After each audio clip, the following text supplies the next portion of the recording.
Frederick the Great once said, "A crown is merely a hat that lets the rain in," revealing his pragmatic approach to kingship. Yet the so-called hat rested on the head of one of history's most formidable rulers. How did a young prince, once dismissed as unfit for war, transform Prussia into a European powerhouse? Was he a military genius or an enlightened monarch? Or maybe he was both? And how did his leadership alter the course of European history? Frederick II of Prussia, officially named Friedrich II von Hohenzollern, was born on January 24 in 1712 in Berlin. His father, King Frederick William I, ruled Prussia from 1713 to 1740 and was known as the Soldier King, due to his relentless focus on military discipline and state efficiency. But Frederick was different. He was drawn to philosophy, art, and music rather than warfare, much to his father's disappointment. Frederick's relationship with his father reached a breaking point when he attempted to flee Prussia. Caught and humiliated, he was forced to watch the execution of his closest friend, Hans Hermann von Katte, an event that deeply shaped his character. When his father died in 1740, Frederick ascended the throne, blending military ambition with the intellectual ideals of enlightenment. Frederick wasted no time proving his military prowess. Within months of his coronation, he launched the War of the Austrian Succession, seizing the wealthy region of Silesia from Austria. Though initially hesitant in battle, he quickly became an astute military strategist. Frederick's greatest test came during the 7 Years' War.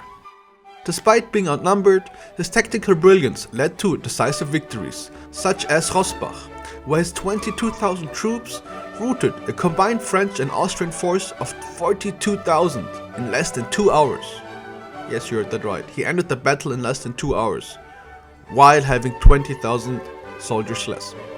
At Leuthen, he once again outmaneuvered a vastly superior Austrian force, solidifying his reputation as one of history's greatest commanders. Also, if you want to know more about the 7 Years' War, don't forget to check out our video about that. Frederick's battlefield success was no accident. He revolutionized military operations, introducing rapid movement, oblique order formations, and concentrated artillery fire. Under his leadership, the Prussian army grew to over 190,000 soldiers, one of the most disciplined and effective forces in Europe. But Frederick was more than a warrior.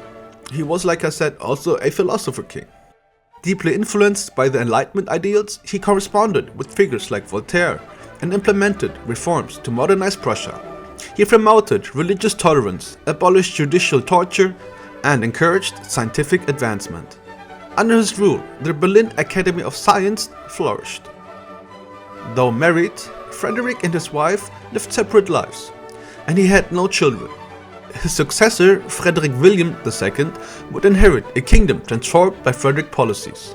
Despite his progressive forms, his policies favored the nobility. While he championed intellectual freedom, much of the population remained bound to serfdom. His famous phrase, "A prince is only the first servant of the state," reflected his belief in strong, centralized rule. He was also as eccentric as he was brilliant. Though feared on the battlefield, he preferred solitude in his place of Sanssouci, where he immersed himself in art, music, and philosophy. He was particularly fond of his Italian greyhounds, preferring their company over that of their courtiers. Frederick earned many monikers, for example, der alte Fritz or Old Fritz, a nickname of endearment from his soldiers, the philosopher king, reflecting his deep love for philosophy, and also the soldier's king's son, acknowledging his strict upbringing. To his enemies, he was a formidable opponent, and to his people, a national hero who elevated Prussia's status on the world stage. Frederick the Great was a man of contradictions, a warrior who loved art, a monarch who embraced philosophy, and a leader whose ambition reshaped Europe. His military strategies, emphasizing rapid movement and coordinated attacks, revolutionized warfare as well. His reforms strengthened the Prussian state and laid the groundwork for the future German Empire.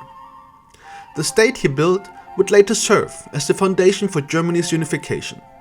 But how should history remember him? Was he an enlightened ruler who advanced civilization, or was he a ruthless conqueror driven by ambition? Let us know your thoughts in the comments. And if you want to support us, don't forget to like, subscribe and share this video. And as always, this is HistoryCrafts, where history crafts itself.